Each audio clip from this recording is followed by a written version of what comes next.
Welcome, I'm Ijoma Onyato. Tonight, tragedy strikes in Kogi State as scores of people are killed in a multiple accident in the state's axis of the Lokoja-Abuja Expressway. 6 students of the Model College Ibonla in Lagos State regained freedom after over 2 months in the hands of kidnappers. 19 northern states and 2-day meeting in Kaduna resolves to collate the views of the people on restructuring. And North Korea conducts a new missile test, the 15th this year. On business news tonight, Nigeria's interbank lending rate falls sharply to 5% following the distribution of budget allocation by government. While on sports news, Nigeria reassures the continent of her preparedness to host the 2018 Africa Senior Wrestling Championships.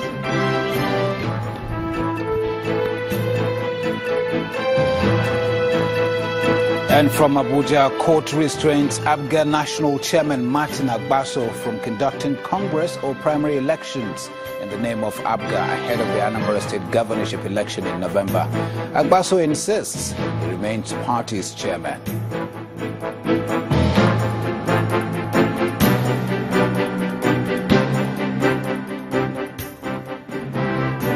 It's a Black Friday for the people of Kogi State, as no fewer than 10 people have lost their lives in a fatal accident involving a fuel tanker and an 18-seater bus. The accident, which got many residents scampering for safety, happened along the Okene-Abuja road earlier on today. Eyewitnesses told Channels Television that all efforts to rescue some of the victims failed as they were prevented by the raging fire. The Kogi State Governor Yahaya Bello also visited the scene of the accident. The bellowing smoke rented the air, calling attention to the fatal accident that has thrown residents of Fefele area along Okene-Abuja Highway into mourning. But what called more attention is the raging fire, which forced them to gather in their large numbers to see if anything could be done to rescue the victims. Eyewitnesses say the fully loaded petrol tanker collided with the 18-seater bus while trying to avoid hitting commercial motorcycle operators and the potholes on the highway. 10 people were killed in the process. For now, the rescue is ongoing. Some people have been trapped there, the driver of the tanker and the bus. But for now, 10 bodies have been removed to the hospital, and 6 injured victims have been taken for treatment. Kogi State Governor Yahaya Bello was also at the scene of the accident. He's worried about the poor condition of the highway connecting the state to the federal capital of Abuja. He wants contractors to speed up the level of work done. I will use this opportunity once again to appeal to federal government, Federal Ministry of Works, that mobilize the contractor handling the dualization of this road. They should come and complete their job as quickly as possible. Kogi State should not be neglected. Kogi is the gateway between north and south. Kogi is the most northern part of the south and the most southern part of the north. It is a confluence state that is bordering almost 10 states, including FCT. And we are facing a whole lot of challenges. Please, I think something has to be done on this road. We are receiving a pittance, and we're trying our best to make sure we make this road habitable.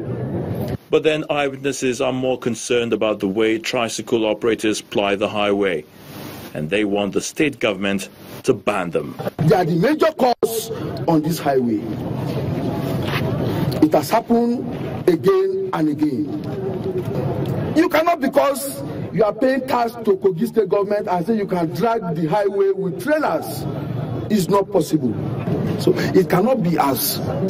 I mentioned Keke Napep repeatedly, so it means I know what I'm saying. These residents say accidents are becoming rampant on this highway, but Friday's crash seems to have hit them more, and they can only wish that such doesn't happen anymore. The chairman of the caretaker committee of the People's Democratic Party, Senator Ahmed Makarfi, today survived an accident on the Abuja-Kaduna Expressway. The National Publicity Secretary of the PDP, Dr. Dayo Adeyeye, who said the incident occurred in the early hours of today, confirmed that Senator Makarfi and all other occupants of his vehicle came out unhurt. He also gave the assurance that Senator Makarfi is well. Governors of the southwest states have received the 6 rescued students of the Lagos Model College, Igbonla in Lagos today, 2 months after they were abducted. The release of the 6 students was facilitated by some federal government officials and those from Lagos, Ondo and Delta states. The DSS and the Nigeria Police Force also played a major role in the release of the boys. The Lagos State Deputy Governor Olunroti Adebule, the Deputy Governor of Delta State and the Governor of Ondo State, Rotimi Akeredolu, received and handed them over to their parents. We'll tell you a bit more of what transpired at that handover a bit later on in the bulletin. The Minister of Power, Works and Housing, Babatunde Fashola, has appeared before an ad hoc committee of the House of Representatives over allegations that his comments as regards alterations made to the 2017 appropriation bill by the National Assembly breached the privileges of the House and sought to incite the Nigerian public against the legislature. The minister, however, said the comments he made were already in the public domain and could not be taken as inciting the public against the Parliament. Our correspondent Larry Lassisi reports.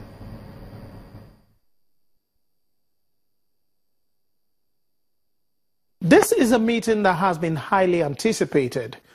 The Minister of Power, Works and Housing, Babatunde Fashola, appears before the House of Representatives over comments he made concerning the National Assembly's alterations to the 2017 appropriation bill.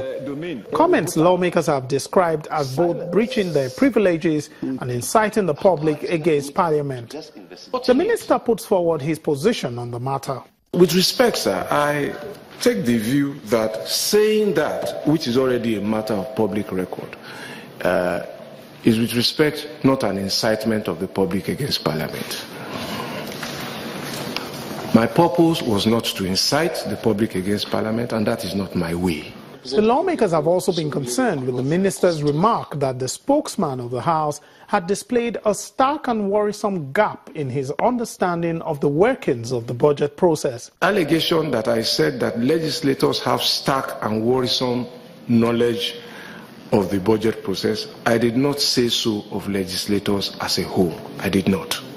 What I said was with respect to the spokesperson who responded to my interview.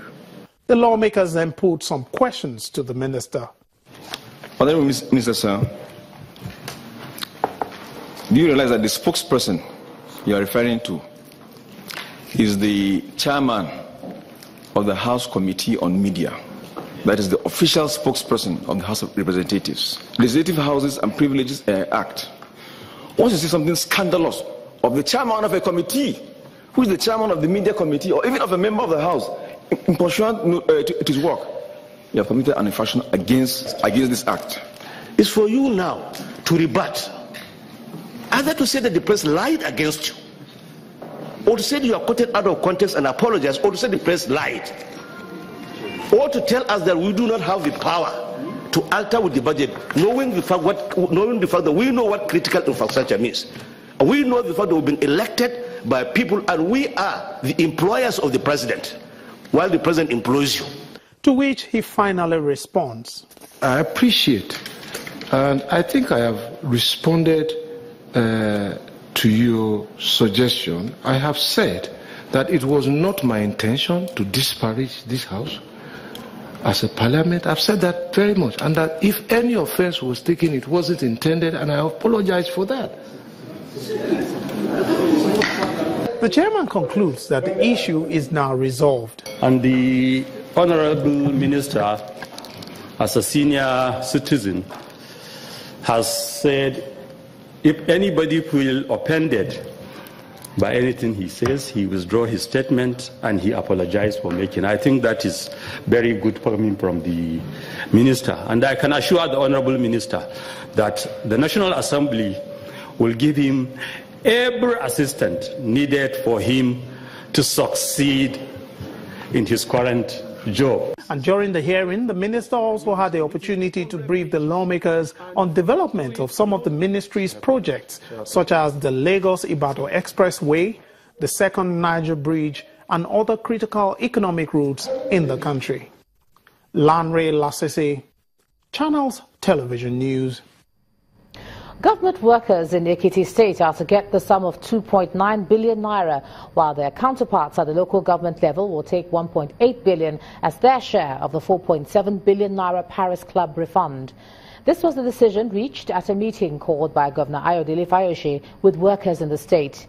He gave the workers the assurance that the June federal allocation accruable to the state will be disbursed simultaneously with the agreed sharing formula. Cmtee State Governor Mr. Ayodele Fayose arrives at the venue of the meeting with various categories of state workers in Adhoc, the state capital. The reason for this gathering is to discuss modalities for sharing the 4.7 billion second tranche Paris Club fund released by the federal government. After hours of deliberations, a sharing formula is reached. In terms of subvention, the Cmtee University is lagging behind by 1 month. That 1 month was taken care of. The pensioners, our fathers, the senior citizens, because of their peculiar situation, we considered 1 month's salary to them, and a lump sum of about 125 was set aside to be forwarded to PENCOM. The local government workers also agreed on the decision, saying the fund will cut across workers and pensioners. A lot of kudos must go to our political office holders at this point, because from the Paris Club refund, they considered to workers and pensioners. And so, by the special grace of God, some of the things that they are owing us would eventually be paid, and by the time we merge it along with the incoming allocation, which we hope will drop early next week, we believe that everybody will be on the same page. This isn't a problem at all for Governor Fayose. He says he would approve the release of the funds. I felt it is just proper for me convening this meeting to open up, tell them the figure, what goes to local government, what goes to state, and ask their leadership to prioritize whatever comes to them. Whatever the paper they bring over to me, I would approve the same way they want it. So I don't touch local government funds. I'm not a member of JAC. But it's the whole idea of the money being received by the governor gives the wrong impression, as if the governor appropriates their funds. No. We only take receipt of it. Going forward, the workers can now heave a sigh of relief that their salaries and emoluments will be paid, and are glad that their welfare has not been neglected. After visiting President Muhammadu Buhari in London, the Akwa Ibom State Governor Udom Emmanuel is back in Nigeria, and he has revealed that God has indeed healed the president. Governor Udom says the president's health has improved and was confident that he'd be back in the country soon. He's one of the 7 state governors who visited President Buhari in London on Tuesday. From what you could see, even in the photographs and those things, you could see that God had actually answered our prayers. So some of us were quite excited to see the president welcome us, discuss with us, and was also happy himself to see us. So what you're seeing, both on TV and what you're seeing on also newspapers, those things are genuinely correct. God has actually healed our president. The president is the father of the nation. We represent the subunit of this nation. So it's not everything that we discuss that we should just come and say. It was actually a closed door meeting. So, but be rest assured, whatever the president will discuss with the governors will be in the best interest of all the citizens of the I mean, as a father to the nation, it's a personal opinion. I don't think that's the issue now. The issue is that we should thank God. That God answered our prayers. That's the way I come from. And let me also say something. Some of us just do as if, the president, the governor, we are superhuman. We are normal human beings like other persons. We also have challenges. As a governor, I also have challenges like normal people. So let us not think simply because we are governors, or we are president, we are superhuman. No, we are not God. We are mere mortals like any of us here. In part 2, after the break, all is now set for the All Progressives Congress delegates election in Ogun State, scheduled to hold on Saturday. That's in a moment.